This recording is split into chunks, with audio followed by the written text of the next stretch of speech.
वक्फ bill पर हंगामा, सदन से खदेड़े गए कई सांसद। वक्फ बिल पेश होने पर दूसरा शाहीन बाग बनाने की धमकी।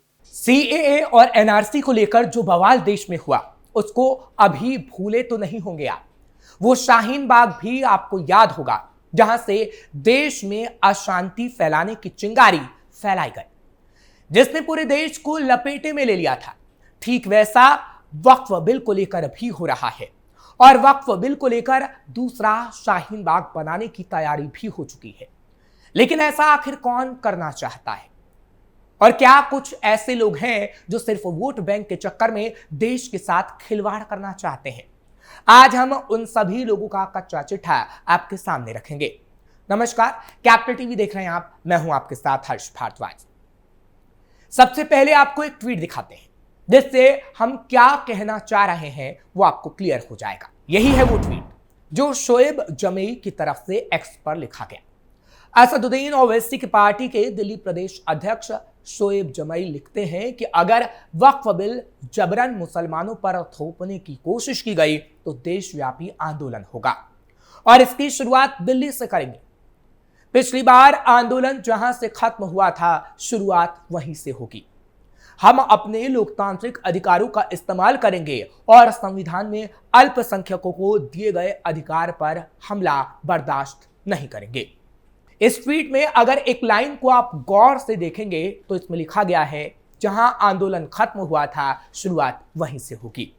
यानी एआईएमआईएम दिल्ली प्रदेशाध्यक्ष शोएब जमई के इस इशारे को शाहीन बाग से जोड़कर देखा जा रहा है। इससे पहले सीएए और एनआरसी के खिलाफ लंबे समय तक अल्पसंख्यक समुदाय के लोगों ने आंदोलन किया था। इसमें बड़ी संख्या में महिलाएं और बुजुर्ग धरने पर बैठे थे और सीएए और एनआरसी के विरोध में भी कुछ ऐसा ही ट्वीट किया गया था।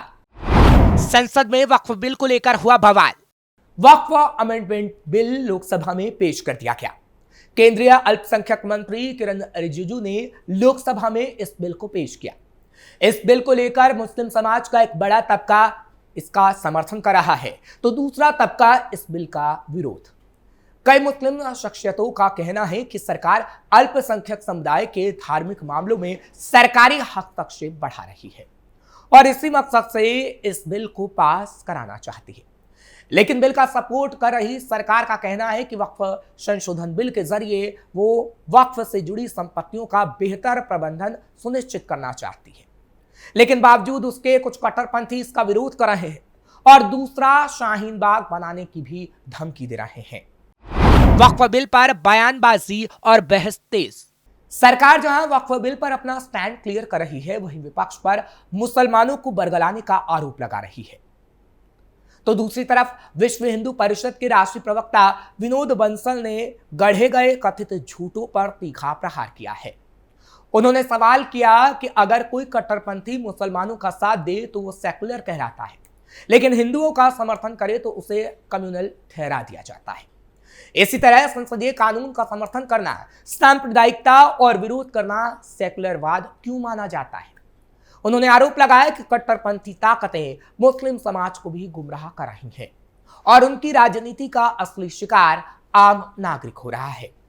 विनोद बंसल ने सोशल मीडिया एक्स पर पोस्ट कर लिखा, देखिए स्वाधीन भारत में कैसे कैसे झूठ गढ़े गए। अगर कोई कट्टरपंथी मुसलमान का साथ दे तो सेकुलर और अगर हिंदुओं का साथ दे तो वो कम्युनल। अगर कोई संसदीय कानून का समर्थन करे तो वो कम्युनल, लेकिन उसका विरोध करे तो सेकुलर। भारत माता की जय बोलने वाले कम्युनल, लेकिन फिलिस्तीन जिंदाबाद के नारे लगाने वाले सेकुलर। जो सांसद कानून में संशोधन का समर्थन करे वो कम्युनल और अगर विरोध करे तो वो सब सेकुलर। कट्टरपंथियों पर विनोद बंसल का प्रहार। विनोद बंसल लिखते हैं कि जब कट्टरपंथियों के झूठ नहीं चलते और राजनीतिक दलों ने एक होकर राष्ट्र हित में बिल के समर्थन के लिए स्पष्ट रूप से क्या कह दिया, जो स्वयं को सेकुलर कहते थे, वह उन राजनेताओं और राजनीतिक दलों को धमकी देने पर भी उतारू हो गए। कहते हैं कि मुसलमान देख लेंगे। अरे तुम क्या देख लोगे? कट्टरपंथी उलेमा और कठमुल्लों को तो स्वयं मुस्लिम समुदाय ही नहीं छोड़ने वाला। वो क्या शाहीन बाग जैसा प्रदर्शन करेंगे? अब कठमुल्लों के कारनामों को खुद उनका समुदाय समझ चुका है। विनोद बंसल ने आगे कहा कि पिछले 7 दशकों में जिस प्रकार से देश के गरीबों का खून पसीने की कमाई हुई जमीनों को जिहादी कट्टरपंथियों ने अवैध रूप से कब्जाया, उसकी कमाई को निजी हित में उड़ाया, उसके कारण न सिर्फ गैर मुसलमान बल्कि मुस्लिम समाज सबसे ज्यादा परेशान और प्रताड़ित रहा। भलाई इसी में है कि ये कट्टरपंथी जमात शरीयत का डर दिखाकर देश में वैमनस्य फैलाने से बाज जाए, नहीं तो ये इतने अलग थलग पड़ जाएंगे कि इनको कोई सुनने वाला भी नहीं मिलेगा। क्या सीएए और एनआरसी वाला प्रदर्शन फिर दोहराएगा? मोदी सरकार मुसलमानों से जुड़े वक्फ संशोधन बिल को कानूनी अमली जामा पहनाने की तैयारी में है। वक्फ बिल पेश किया गया, लेकिन वक्फ बिल के खिलाफ मुस्लिम तंजीमें विरोध कर रही है। All India Muslim personal law board से लेकर जमीयत उलेमा हिंद और जमात इस्लामी सहित तमाम मुस्लिम संगठनों ने विरोध प्रदर्शन कर अपने तेवर दिखा दिए। इतना ही नहीं, मिल्ली तंजीमों ने किसान आंदोलन की तरह वक्फ बिल के खिलाफ आंदोलन खड़ा करने की चेतावनी सरकार को दी और तो और शाहीन बाग के प्रदर्शन को दोहराने की बात भी कह डाली। सीएए के खिलाफ देश भर में हुए थे आंदोलन। मोदी सरकार साल 2019 में बांग्लादेश, पाकिस्तान और अफगानिस्तान के अल्पसंख्यक समुदाय को भारत की नागरिकता देने के लिए सीएए कानून लेकर आई थी। सीएए के तहत मुस्लिम समुदाय को छोड़कर हिंदुओं, जैनों, ईसाइयों, सिखों, बौद्धों और पारसियों को भारतीय नागरिकता प्रदान करने का प्रावधान रखा गया। इससे लेकर दिल्ली के जामिया मिलिया इस्लामिया विश्वविद्यालय में आंदोलन शुरू हुआ, जिसका केंद्र शाहीन बाग बन गया।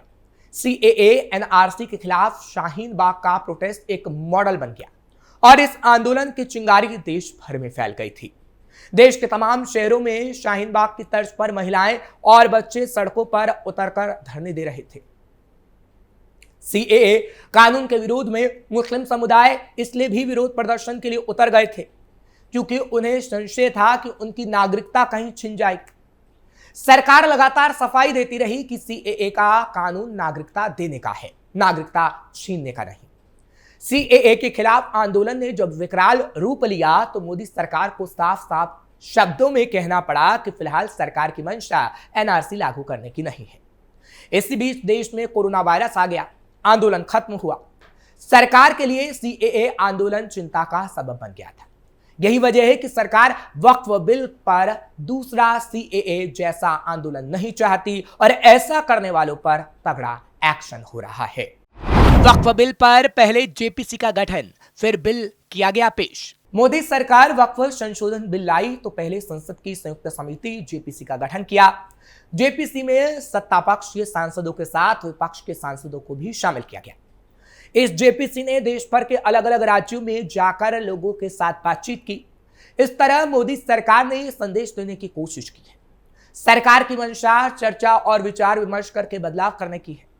मुस्लिम समुदाय के लोगों ने वक्फ बिल वाले जेपीसी के सामने अपनी तमाम आपत्तियों को भी अलग अलग राज्यों में दर्ज कराने का काम किया था। इसके साथ ही मुसलमानों के अलग अलग प्रतिनिधि मंडल ने भी जेपीसी के प्रमुख से मिलकर अपनी बातों को रखा था। इस बहाने मोदी सरकार मुसलमानों को सियासी संदेश देने में सफल रही। मुस्लिमों द्वारा दर्ज कराई गई आपत्तियों को भी जेपीसी ने माना और उसे लागू किया गया। पसमानदा मुस्लिम के सहारे चला दांव। मोदी सरकार वक्फ बिल पर मुस्लिम समुदाय के संशय को दूर करने के लिए पसमानदा मुसलमानों का भी सहारा ले रही है। सरकार मुस्लिमों को ये बताने में जुटी है कि वक्फ संशोधन बिल कैसे आम मुसलमानों के हित में है। अभी तक वक्फ संपत्तियों पर सिर्फ मुस्लिमों और कुछ मिल्ली तंजीमों का ही रसूख रहा है। वक्फ संपत्तियों का लाभ देश के करीब 200 रसूख मुस्लिम परिवार ही उठा रहे हैं, लेकिन वक्फ संशोधन बिल पास होने के बाद इसका लाभ पसमानदा मुसलमानों को भी मिल सकेगा। दानिश आजाद अंसारी ने कहा कि इस्लाम में वक्फ का मूल उद्देश्य गरीब मुसलमानों का भला करना है और यह बिल उसी उद्देश्य को पूरा करने के लिए लाया गया। इस संशोधन से वक्फ संपत्ति का सही उपयोग सुनिश्चित होगा और मुस्लिम समुदाय के गरीब और पिछड़े वर्ग को लाभ मिलेगा। वक्फ संशोधन बिल मुस्लिम समाज के विकास के लिए एक सार्थक कदम है। इसके जरिए गरीब मुसलमानों और पसमानदा मुसलमानों का भला होगा। बिल का विरोध करने वाले लोग सिर्फ अपना हित चाहते हैं। यूपी सरकार में अल्पसंख्यक मंत्री दानिश आजाद अंसारी कहते हैं कि वक्फ बिल मुस्लिम समाज के विकास के लिए बहुत जरूरी है। इससे पहले ही लाया जाना चाहिए था। मुसलमानों के विकास की बात की जाती है, विपक्ष हैरान और परेशान हो जाता है। कुछ राजनीतिक दल मुस्लिम समुदाय को गुमराह करके अपनी राजनीतिक रोटियां सेकने की कोशिश कर रहे हैं। कुछ तो शाहीन बाग वाला प्रदर्शन दोहराने की बात तक कर रहे हैं, जबकि मोदी सरकार मुस्लिम समाज के विकास के लिए काम कर रही है। वक्फ बिल के पक्ष में राष्ट्रीय मुस्लिम मंच भी लगातार वक्फ संशोधन बिल पर मुस्लिमों के बीच जागरूकता फैलाने में लगा हुआ है कि कैसे ये बिल मुस्लिम समाज के हित में है। राष्ट्रीय मुस्लिम मंच से जुड़े हुए मुस्लिम समुदाय के लोग जेपीसी के समय से ही वक्फ बिल के समर्थन में खुलकर खड़े हैं। वक्फ बिल के विरोध करने वालों को राष्ट्रीय मुस्लिम मंच कह रहा है कि कुछ कट्टरपंथी मुसलमानों को बरगलाने की कोशिश कर रहे हैं और उनमें से कांग्रेस पार्टी और ओवैसी के लोग भी शामिल हैं। फिलहाल ये कहा जा सकता है कि चाहे कितना भी शोएब जमई जैसे लोग शाहीन बाग जैसा प्रदर्शन दोहराने की कोशिश करें, लेकिन वो ऐसा नहीं कर पाएंगे, क्योंकि अब एक आम मुसलमान जान गया है कि कैसे रसूख रखने वाले मुसलमान और कट्टरपंथियों ने उनका हक मारा है। फिलहाल आपको ये खबर कैसी लगी कमेंट सेक्शन में जरूर बताएं। खबर को लाइक शेयर करें, कैपिटल टीवी को सब्सक्राइब जरूर करें।